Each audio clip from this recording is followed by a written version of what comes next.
초등학교 때부터 역사를 배우게 됩니다. 왜 옛날 그 옛날 이야기를 지금 현재 우리가 배우는가? 어떤 사람은 그 역사에 별로 관심이 없는, 취미가 없는, 적성이 안 맞는 사람도 있을 것입니다. 그러나 역사는 반드시 배워야 되는 가장 중요한 교육 과목 중에 하나입니다. 역사를 바로 알아야 지금 현재 상황을 답을 찾을 수가 있고, 역사를 알아야 미래를 또 예측을 할 수가 있습니다.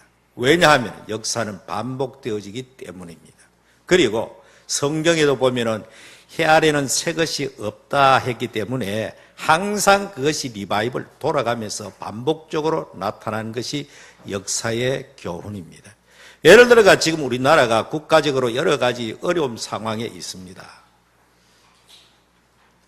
지금 주변에 있는 나라들, 큰 나라들, 미국, 일본, 중국, 러시아, 대표적인 이 지구촌의 4강이라고 하는 이런 나라들 틈바구니 속에서 남북이 지금 분단된 상태에서 또 어떤 일을 당할지 모르는 이런 상황 속에 있습니다.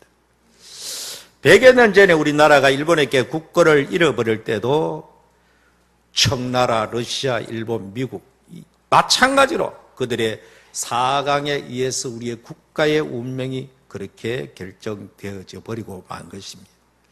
그러니까 지금 또 우리는 정신을 바짝 차리고 그 어떤 나라도 사실 믿을 나라는 없습니다. 모든 나라는 근본적으로 자기 나라의 욕심을 따라 움직이기 때문에 적어도 우리나라는 우리 국가 민족이 살 길은 우리가 정신을 차리고 기독교인으로서는 정말 하나님을 잘 섬기고 믿음으로 사는 길만이 이 나라가 하나님의 은혜를 받을 수 있는 유일한 길이라고 생각되어집니다. 자, 성경에도 마찬가지입니다. 성경에도 역사를 기록한 책이 많습니다. 일반적으로 구약에 있는 열왕기상하, 역대상하, 사사기 등등 많은 수많은 역사의 기록물을 남기고 그 역사의 기록물 속에 섭리하시고 역사하신 하나님의 뜻을 거기에서 우리는 찾고 또 오늘날 우리들도 끊임없이 그것을 통해서 오늘 현재의 교훈을 받게 하기 위해서 하나님께서 그렇게 성경에도 과거의 이스라엘의 역사를 기록에 남겨둔 것입니다. 오늘 이 성경 말씀에 오늘 이렇게 시작되죠. 그러므로 앞에 있는 지난주에 생각했는 모세와 그리스도를 대비했던 모세는 하나님의 집에 사환으로 충성을 했고 그리스도는 그 집의 아들로 충성을 했다. 모세와 그리스도는 비교 자체가 불가능하다. 많은 유대인들이 모세를 아주 우월하게 생각했던 그 우월에 대한 생각을 여지없이 아니야, 모세는 사환이야, 그리스도는 그 집의 아들이야. 아들과 사환은 비교 자체가 안 됩니다. 같은 사환끼리는 서로 비교가 되지만은 아들과 사환은 그 자체는 비교 성립이 안 되는 것입니다. 그러므로 그리스도의 탁월성에 대해서 유대 그리스도인들에게 그렇게 말씀을 하면서 오늘 다시 이어지는 말씀은 구약의 이스라엘 백성들이 출애굽할 때에 모세의 지도를 따라갔던 가나안을 향해 갔던 그 백성들이 이 광야 생활 속에 실패한 쓰라린 경험을 통해 가지고 신약을 살고 있는 오늘 이 시대의 성도, 좁게 말하면은 히브리서를 기록할 그 시대에 유대 기독교인들에게 하는 직접적 말씀과 넓게는 오늘 우리들에게도 똑같이 경고하는 그런 메시지를 여기에 담고 있는 것입니다. 그래서 그러므로 성령이 이르신 바와 같이 이제 쭉 나오는 말씀이 인용된 말씀입니다. 오늘 너희가 그 음성을 듣거든 광야에서 시험하던 날에 거여가던 것 같이 너희 마음을 완고하게 하지 말라. 거기서 너희 열조가 나를 시험하고 증험하고 40년 동안 나의 행사를 보았나니라. 그러므로 내가 이 세대에게 놓아여 이르기를 그들이 항상 마음이 미혹되어 내 길을 알지 못하는도다 하였고 내가 노하여 맹세한 바와 같이 그들은 내 안식에 들어오지 못하리라 하였도다. 이 성경 말씀은 시편 95편 7절로 11절에 있는 말씀을 인용을 한 것입니다. 자, 시편은 바로 이 주로 다윗에 의해서 많이 기록되어졌는데 왜 시편에 이 말씀이 인용되었는가 하면은 바로 시편 당시 이 기록 시편을 기록할 당시에 그 당시의 구약의 성도들에게도 그들의 조상 출애굽 때의 그들의 조상을 거울로 삼고 지금 또 하나님 말씀에 순종하고 믿음으로 살 것을 교훈하고 있는 것입니다. 그러면서 이 말씀을 인용해서 오늘 신약을 살고 있는 우리들에게도 똑같이 함께 교훈하고 경고하고 있는 것입니다. 자, 시편 95편을 시간이 없더라도 한번 잠시 찾아보겠습니다. 시편 95편 똑같은 말씀이 거기 있는데 그것을 그대로 인용했는데 시편 95편 7절 8절 두 절만 읽어보겠습니다. 시작. 그는 우리의 하나님이시여 우리는 그가 이른 백성이며 그의 손이 돌보시는 양이기 때문이라. 너희가 오늘 그의 음성을 듣거든 너희는 무리바에서와 같이 또 광야의 마사에서 지냈던 날과 같이 너희 마음을 완악하게 하지 말지어다. 여기에 시편 기자가 당시에 살고 있는 그 당시의 구약의 유대인들을 향하여 우리 조상들이 광야에서 무리바 사건, 그 유명한 물사건이 무리바 물사건, 마사 마찬가지입니다. 그때의 출애굽기 17장에 나오는 그 말씀을 인용하면서 시편 기자가 우리 조상들이 과거에 하나님의 인도로 이끌림을 받다가 끊임없이 하나님을 시험하고 테스트하고 하나님을 경노하게 했다. 우리 조상들이 마음이 완고해졌다. 그렇기 때문에 너희들은 다시는 우리 조상들의 전철을 밟지 말고 하나님의 말씀을 받아들이고 믿고 그대로 순종하고 나갈 것을 그렇게 교훈한 것입니다.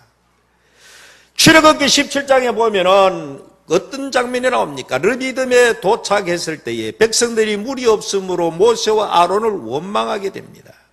아이, 우리가 이 죽을 것이 없어가 이곳에 와서 죽게 하는가? 나중에 돌을 던져서 모세와 아론을 죽일 듯이 그 백성들이 폭동이 일어납니다. 자, 그 전장에 출애굽기 16장에는 어떤 장면이 나오는가 하면은 바로 그들에게 하나님께서 무한정으로 하늘에 만나와 메추라기를 공급하신 초자연적 기적의 역사가 나타납니다. 또 그 앞에 장에는 보면은 마라에 도착해서 물을 써서 마시지 못할 때 하나님께서 그 물을 단물로 바꿔주는 기적이 나옵니다. 물론 그 앞에는 계속해서 출애굽 때의 10가지 장, 홍해를 걷는 기적적인 경험, 만나와 메추라기를 주는 이야기, 그리고 낮에는 구름 기둥으로 밤에는 불 기둥으로, 한마디로 말해서 그들은 기적과 기적 속에 살고 있는 상태였던 것입니다. 오늘 여기에 대표적으로 언어를 선택한다면 완악입니다. 과거의 성경에는 강팍이라고 번역되어진 성경입니다. 강팍하게 되지 말라, 완악하게 되지 말라, 완고하게 되지 말라, 같은 이야기입니다. 오늘 먼저 우리가 강팍에 대해서 한번 생각해 보겠습니다. 강팍이 도대체 뭘까? 완악이 도대체 뭘까? 여러분들께서 잘 아는 대로 바로 왕에 대해서 10가지 재앙이 내려집니다. 10가지 재앙이 내릴 때 바로가 혼이 나고 하나님의 뜻에 순종해야 되겠다. 이스라엘 백성들을 돌려보내야 되겠다. 그러나 하룻밤 자면서 또 마음이 또다시 뭡니까? 이거는 우연한 일이야. 이거는 우연하게 될락하 이런 일이 났지 절대로 여호와라고 하는 그 이스라엘의 신이 노한 것이 아니다라고 생각하면서 또다시 마음을 고쳐먹으면서 또다시 완고한 마음, 강팍한 마음을 가지. 그때의 단어가 10가지 재앙이 내릴 때마다 바로의 마음이 강팍하게 되었다 그랬습니다. 이것이 강팍입니다. 그리고 이스라엘 백성들에게도 똑같은 용어를 씁니다. 이스라엘 백성들에게도 강팍, 완고라는 용어를 바로에게 썼던 그 용어를 쓰고 있는 것입니다. 그럼 이스라엘 백성들의 강팍이란 무엇인가? 반대로 그들은 하나님의 은혜를 끊임없이 기적적인 은혜를 체험하고 체험하면서도 하나님에 대한 불신앙을 가지고 있는 것입니다. 참 여기서 제가 여러분들에게 말씀드리고자 하는 것은 많은 기독교들이 굉장히 착각하고 잘못하는 것이 있습니다. 오늘 우리 교회도 병든 사람 암덩어리가 우리 목사님 기도회가 벌떡 나왔고 깜짝깜짝 놀란 그런 일들이 막 일어나면 교회가 막 모여들고 부흥될 것이다. 그렇게 될 소지는 좀 있을 수가 있습니다. 그러나 그것이 근본적으로 사람의 영혼을 변화시켜서 하나님의 자녀로 만드는 것은 아닙니다. 이스라엘 역사 속에서 기적이 많이 일어났습니다. 가장 기적이 많은 3대 기적의 시대가 있는데 바로 출애굽 시대는 완전히 기적으로 도배가 된 시대입니다. 그리고 엘리야와 엘리사가 활동하던 두 선지자 활동한 시대, 그 시대 초자연적 기적이 많이 일어났습니다. 그리고 예수님 당시에 예수님을 통해서 많은 기적이 일어나는 3대 이적의 시대라고 합니다. 그러나 역설적이게도 가장 강팍하고 가장 불신앙이 심했던 시대가 바로 그 시대입니다. 기적이 많이 일어난다고 사람이 믿는 것이 아니란 이야기입니다. 죽었던 자가 살아난다 할지라도 하나님의 은혜가 임하기 전에는 인간은 절대로 하나님을 믿을 수 없다는 것입니다. 깜짝 놀랄 기적적인 일, 신비적인 일, 그런 것이 많이 일어난다 할지라도 하나님의 은혜로 우리 영혼을 찾아오자는 일에서 인간은 결단코 하나님을 믿을 수가 없다는 이야기를 하고 있는 것입니다. 그래서 하나님께서 이스라엘 백성들에게 그런 기적적인 은혜, 출애굽 시절에 그런 엄청난 은혜를 주셨음에도 불구하고 순간순간 하나님 앞에 대들고 다투고 무리바 혹은 마사란 말이 하나님과 다투었다는 다툼이란 뜻의 단어 아닙니까? 이것은 바로 그들의 불신앙을 그대로 노출시킨 이야기를 말하는 것입니다. 물론 고린도전서 10장에 보면은 바울이 이스라엘 백성들이 광야교회에서 범한 범죄 사실을 주로 4가지로 열거했습니다. 첫 번째는 그들이 광야에서 우상을 숭배했고, 그 다음에는 음령 사건이 있었고, 그 다음에는 하나님을 테스트 시험하는 사건, 그리고 가장 현재했던 것이 바로 원망이라는 사건이었습니다. 그러나 잘 들으세요.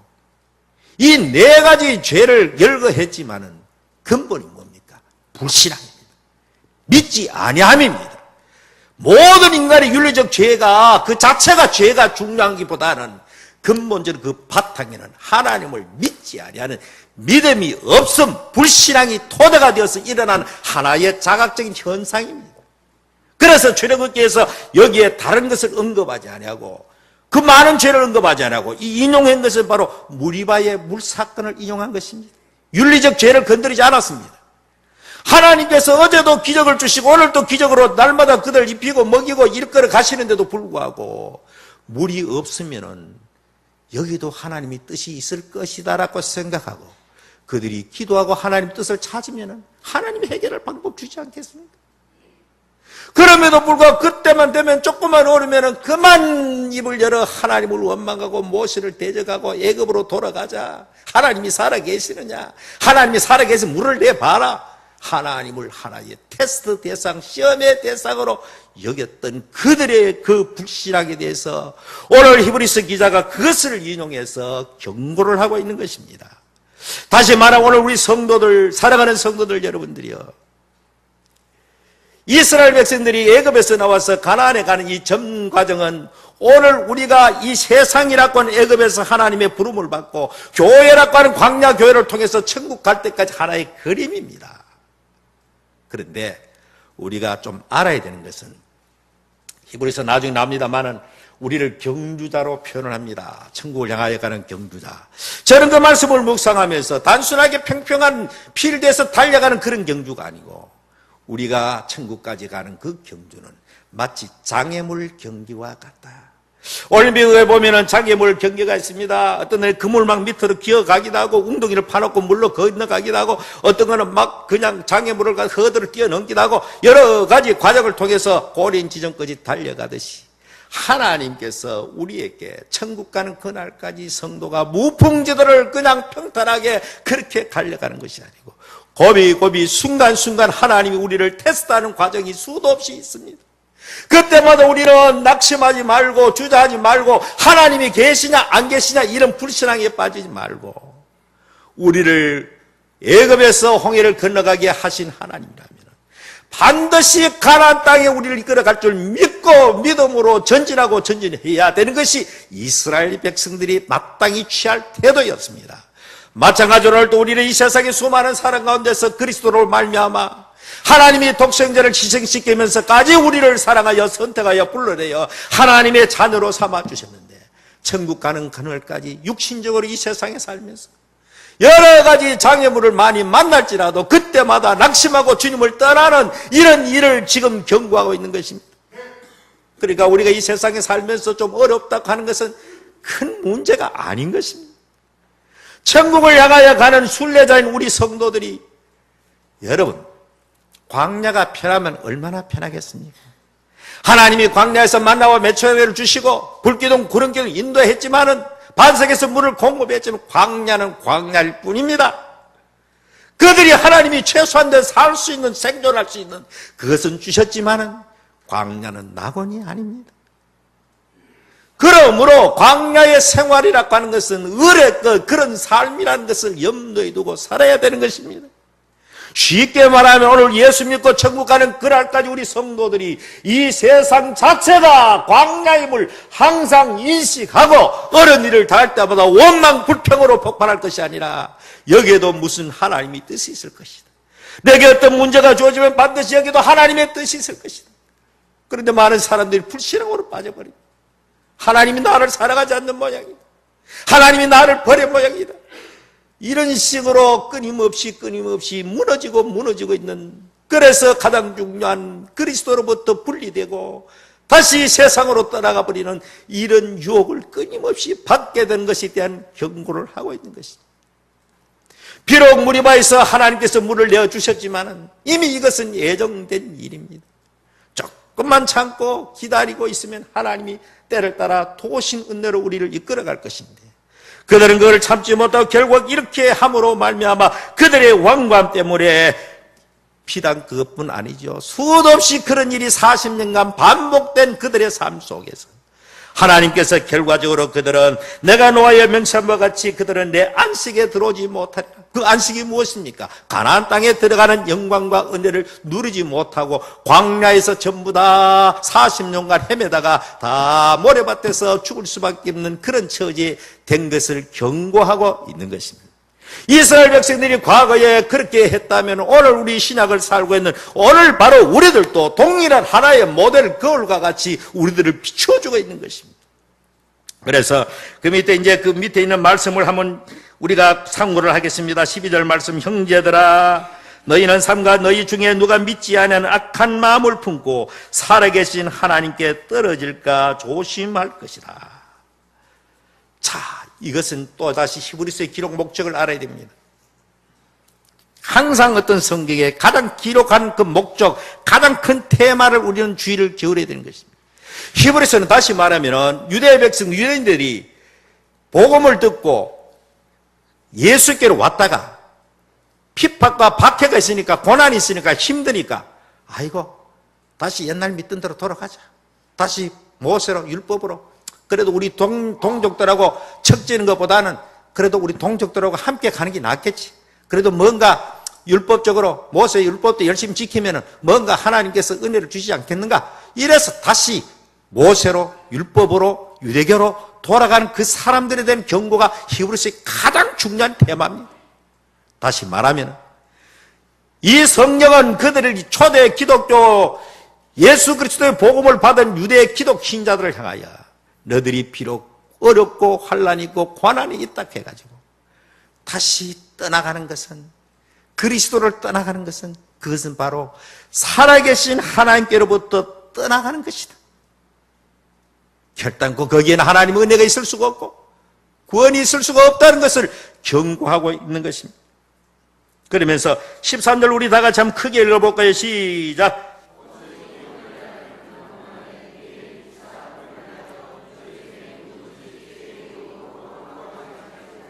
자, 오늘 교회의 공동체의 중요성을 여기에서 언급하고 있습니다. 예수 믿고 그냥 혼자 집에서 예수 믿고 그냥 혼자 신앙생활을 하면 안 되겠느냐, 그런 무게주의도 있습니다만은, 그러나 하나님께서 교회라고 하는 언약 공동체를 이 땅 위에 조직해 주신 것입니다. 의미가 있습니다. 왜? 인간의 연약함을 알기 때문에, 인간의 연약성을 알기 때문에 우리는 끊임없이 하나님 앞에 구원받은 하나님의 백성들은 오늘이라 일컫는 동안에 매일 피차 권면하여, 교회는 피차 권면한 곳입니다. 같이 천국을 향하여 가는 우리 성도들이 비록 이 세상 힘들고 어려운 삶 속에서 낙심하려고 하는 그런 연약한 성도들을 보면 서로 위로하고 격려하고 이겨내자, 참자, 피차, 권면하는 것이요, 지금 이 순간에 공동체에서 제가 말씀을 통해서 함께 권면하고 있는 것입니다. 그러므로 교회의 권면은 피차 권면, 또 말씀을 통해 권면받는 것, 이것은 우리의 연약함이기 때문에 끊임없이 말씀이 우리에게 부닥치고 오지 아니하면 쉽게 우리는 다시 세상으로 내려가는 연약성을 가진 것을 하나님이 아시기 때문에 날마다 말씀으로 서로 피차 권면하라고 우리에게 일러주는 것입니다. 앞으로 우리 교회 성도들도 날마다 하나님 앞에서 모여가지고 항상 말씀으로 서로 나누고 권면한 것, 이거 굉장히 중요한, 성경이 우리에게 가르치는, 구원받고 천국을 향하여 가는 이 광야 속에서 우리 성도들이 해야 할 가장 중요한 요소 중에 하나인 것입니다. 그리고 오늘이라 일컫는 동안, 아까 우리가 부른 찬송 이때라 보라 지금은 은혜 받을 만한 때요, 보라 지금은 구원의 날이로다. 오늘이라고 하는 것, 지금이라고 하는 것, 이 시간 개념이 모든 인생에게도 그렇지만 우리 성도들의 신앙생활에도 가장 중요한 것입니다. 우리는 오늘이라고 하는 것, 지금이라고 하는 것, 적어도 사람은 오늘이라고 하는 시간, 지금이라고 하는 시간, 그 시간을 살고 있는 이상 우리에게는 소망이 있는 사람들입니다. 그러니까 어떤 사람에게도 저건 안 돼, 희망이 없어, 그렇게 우리가 사람이 함부로 정죄할 수가 없는 것입니다. 하나님의 말씀을 듣는 시간이 존재하는 이상 그 사람에게는 희망이 있다는 것을 함축적으로 말씀해 주고 있습니다. 우리는 함부로 사람들, 아이고 저 사람 가망 없겠어, 내 인간적 생각으로 함부로 판단해가 정죄하는 것, 이거야말로 하나님이 하실 일을 월권하는 행위인 것입니다. 언제든지 말씀을 듣는 순간순간 우리는 가망이 있고 희망이 있고 소망이 있는 시간을 하나님이 우리에게 부여해 주시는 것입니다.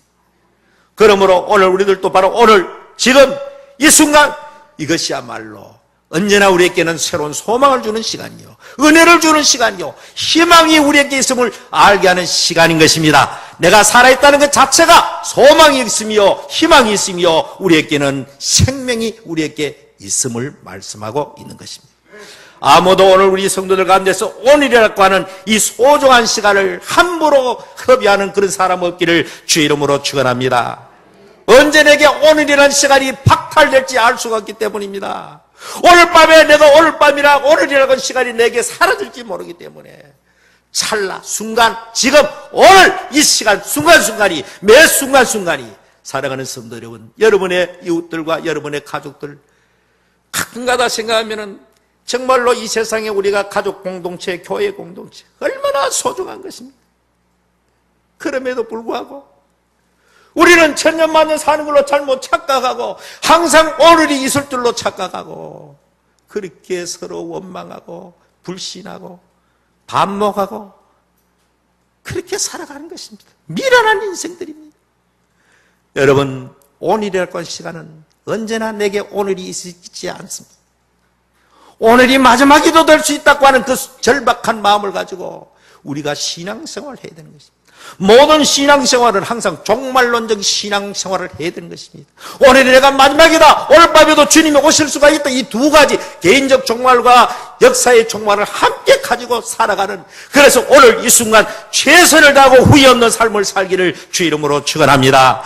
그래서 오늘 우리에게 필요한 것은 서로 성도끼리 서로 사랑하는 것입니다. 서로 권면하는 것입니다. 연약한 형제를 보면 그냥 무시하고 무관심할 것이 아니고 연약하여 넘어지는 사람, 시험을 받아가지고 경제적 어려움이나 세상의 질병이나 여러 가지 다양한 형태로 어려움을, 위기를 맞는 그런 성도들에게 우리는 따뜻이 가다가서 피차가 권면해 주는 것이 바로 천국을 향해 가는 광야 생활 속에 있는 이 지상의 교회 성도들이 해야 할 제일 중요한 요소라는 것을 오늘 이 성경 말씀에 말씀하고 있습니다. 오직 오늘을 일컫는 동안에 매일 피차 권면하여 너희 중에 누구든지 죄의 유혹으로 완고하게 되지 않도록 하라. 죄라는 말을 여기 썼습니다. 우리가 여러분들 자주 이야기하지만 죄하면 뭐를 생각합니까? 살인하지 말라, 가늠하지 말라, 도둑질하지 말라, 거짓 증거하지 말라, 네 이웃을 탐하지 말라, 이게 전부 다 십계명에 있는 인간 윤리적 계명을 전부 다 그걸 떠오릅니다. 그러나 죄의 본질은 그게 아닙니다. 위에 있는 1계명, 4계명 하나님과의 관계는 그게 무너지니까 이 자동적으로 나타난 현상인 것입니다. 그래서 오늘 이 성경 말씀에 14절을 한번 읽어볼까요? 시작. 14절 시작.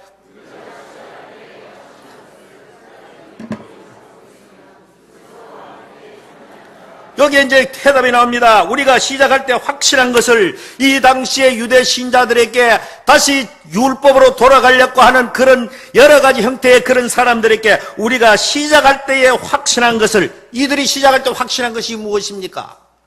예수 그리스도가 우리의 구세주이시다. 예수 그리스도의 은혜로 우리는 하나님의 자녀가 되고 믿음으로 말미암아 구원을 받는다고 하는 이때까지 율법주의 사고에서는 상상할 수 없는 대혁명적인 예수 그리스도로 말미암아 구원의 은혜가 선물로 주어졌다는 이것을 그들이 처음에는 너무나 기쁘게 받아들이고 잡았다는 것입니다. 그런데 이렇게 처음에 잡았던 것을 박해와 핍박이 두려워가지고 또다시 놓치고 또다시 옛날로 돌아가려고 하는 그런 사람들을 향하여 우리가 시작할 때 확실한 것을 끝까지 견고히 잡고 있으면 그리스도와 함께 참여한 자가 되리라. 사랑하는 성도 여러분, 우리의 구원은 오직 하나님의 은혜입니다. 우리의 구원은 오직 예수 그리스도의 속죄에 바탕을 두고 있습니다. 예수 외에는 우리에게는 구원의 길이 없습니다. 우리의 어떤 공로도 어떤 행위도 하나님 앞에는 내놓을 만한 아무것도 되지 않는 것입니다. 오직 하나님 은혜. 따라합시다. 오직 하나님 은혜. 오직 예수의 십자가. 이 두 가지가 우리가 영원토록 주님 앞에 갈 때까지 꽉 잡고 있을 개념인 것입니다. 이것을 놓는 것이 바로 죄라고 규정하고 있는 것입니다. 여러분, 자꾸 윤리적, 도덕적, 율법주의적, 그 바로 율법주의적 사고 속에 표출되는 하나의 죄감입니다. 죄는 하나님의 은혜에서 떨어져 나가는 것, 하나님을 믿지 아니하는 것, 하나님이 약속한 하나님의 말씀을 믿지 않는 것 자체가 죄인 것입니다. 하나님이 세상을 이처럼 사랑하사 독생자를 주셨으니 이는 누구든지 저를 믿는 자마다 멸망하지 않고 영생을 얻게 하려 하심이라. 이 말씀을 믿고 붙들고 나가는 자에게는 하나님의 구원의 은혜가, 생명의 은혜가 임하지만 그것을 불신하고 믿지 않은 자에게는 영원한 심판만이 있다. 이것을 믿는 것입니다. 하나님의 은혜, 예수의 십자가, 이것을 부정하는 것이 죄 중에 죄인 것입니다. 하나님께서 우리 인간, 범죄한 인간을 구원하기 위해서 당신의 독생자를 세상에 사람으로 보내가지고 흉측한 십자가 형태의 처절하게 피를 흘리게 하면서까지 하나님이 우리에게 구원의 방도를 허락해 주셨음에도 불구하고 이것을 부정한다. 아니야, 나는 그래도 내 열심히 살면 구원받을 가능이 있어. 내가 열심히 노력하면 구원받을 가능이 있어. 내가 성실하게 율법을 지키면 그래도 구원을 받을 가능이 있어. 이거야말로 하나님의 노를 격발시키는 것입니다. 그리스도에게로 왔다 모세로 돌아가는 것, 복음으로 왔다가 율법으로 돌아가는 것, 제가 왜 이렇게 계속 이런 설교를 하냐면 옛날 유대인들 말이 문제가 아니라 인간의 근본 사고 자체가 율법 체계로 되어 있다는 것입니다. 모든 종교가 전부 율법 시스템화되어 있습니다. 행하면 구원받는다, 정성을 기울이면 복받는다, 이것이 모든 종교의 공통이기 때문에 끊임없이 십자가의 하나님의 은혜의 진리로 안 나오면 나도 모르는 사이에 종교화되어버리고 율법화되어버리는, 그래서 오늘 한국의 많은 기독교인들이 교회에 나오지만 예수를 부르짖지만 실제로 율법 붙들고 사는 것입니다. 여기에 대한 경고를 하는 것입니다. 따라합시다. 오직 하나님 은혜. 여러분, 하나님 은혜로 사는 사람은 그러면은 우리의 구원을 너무 가볍게 이거 그러면 예수 믿고 구원받고 그래도 그렇지 율법을 어느 정도 지키고, 천만의 말씀입니다. 하나님의 은혜를 따라 살아가는 사람은 율법주의보다 훨씬 더 경건하게 살아갈 수밖에 없습니다. 이것이 성경입니다. 은혜를 따라 살아간다 했지 마음대로 사는 것이 아닙니다. 분명하게 말합니다. 하나님의 은혜를 받고 사는 사람은 자기를 부정합니다. 나는 아무리 노력해도 안 돼. 내 행위는 아무것도 아니야. 오직 하나님의 은혜 없이는 아무것도 아니라는 것을 날마다 인식하고 고백하기 때문에 겸손할 수밖에 없습니다. 반대로 자기 힘으로 갈 수 있다, 율법주의로 가는 사람은 자기가 자기 의가대가 끊임없이 교만하게 되고 남을 정죄하게 되고, 은혜를 살아가는 사람은 자기도 하나님 앞에 낮아지고 겸손하지만 남을 보면 측은히 여기고 불쌍히 여기고, 연약한 자를 보면 불쌍히 긍휼히 여기는 것이 하나님의 은혜를 따라가는 사람입니다. 율법주의자들은 자기가 중심이 되어가지고 자기가 잣대 되어가지고 그렇지 못한 사람을 정죄하는데 모든 것을 다 바치는 사람이, 그것이 바로 바리새인들인 것입니다. 오늘 이 시대의 바리새인이 한 사람도 이 교회는 안 나오기를 주 이름으로 축원합니다. 오직 하나님은 내가 죽었다 깨어나도 우리는 하나님 은혜 없이 내가 하나님의 자녀가 될 수 없고 구원받을 수 없다. 이것이 우리가 주님 앞에 갈 때까지 꼭 붙들어야 될 진리의 도리인 것입니다. 여러분, 내가 율법주의 되고 싶다고 되는 것이 아닙니다. 방심하면, 십자가 붙들지 않으면, 날마다 그 은혜 속에 살지 않으면 그냥 나도 모르게 인간 자체가 종교인화되가 있기 때문에 그렇습니다. 자, 그리고 그 다음에 보십시다. 성경에 이르시되 오늘 너희가 그 염성을 듣거든 경노하시되 한 것 같이 너희 마음을 완고하게 하지 말라. 또다시 완고입니다. 따라합시다. 완고하지 말자. 바로는 하나님 앞에 징계를 받고면서도 하나님을 불신앙하고 대적하는 그것이 바로의 완고였다면, 오늘 교회 안에 유대인들 이스라엘 백성들의 완고는 은혜를 받고 하면서도 하나님의 놀라운 은혜를 체험하면서도 끊임없이 불신앙으로 떨어지는 것입니다. 여러분, 우리의 신앙은 어떤 기적적인 표적적인 그런 신앙 되면 위험합니다. 절대로 그 신앙은 우리를 온전히 하나님의 은혜 속으로 이끌어갈 수가 없습니다. 오직 우리는 십자가로부터 오는 말씀을 중심으로 나타나는 이 은혜 속에 꽉 붙들려가는 여러분 되기를 주의 이름으로 축원합니다. 자, 그리고 마지막으로 이제 한번 더듬어 보겠습니다. 듣고 경노하던 자가 누구냐? 논리적으로 이제 계속해서 말합니다. 모세를 따라 애굽에 나온 모든 사람이 아니냐? 또 하나님이 40년 동안 누구에게 놓았느냐? 그들의 시체가 광야에 엎드려진 범죄한 자들에게 아니냐? 또 하나님이 누구에게 명시하사 그의 안식에 들어오지 못하리라 하셨느냐? 곧 순종하지 않은 자가 아니냐? 19절 다 같이 읽어보겠습니다. 시작. 자, 결론적으로 뭡니까? 안 믿었다. 하나님을 안 믿었다. 안 믿는 것, 불신앙. 모든 죄의 뿌리는 불신앙입니다. 하나님의 은혜를 오늘도 받아들이고, 값없이 주신 하나님의 말씀의 은혜를 받아들이고, 이 믿음을 가지고 천국 가는 그날까지 어떤 유혹과 환난과 핍박이 있을지라도 좌우로 흔들리지 말고, 우리가 처음 믿은 이 놀란 이 십자가의 도리, 이 구원의 은혜를 끝까지 붙들고 주님 앞에 설 수 있는 모든 성도가 되기를 주의 이름으로 축원합니다. 살아계신 주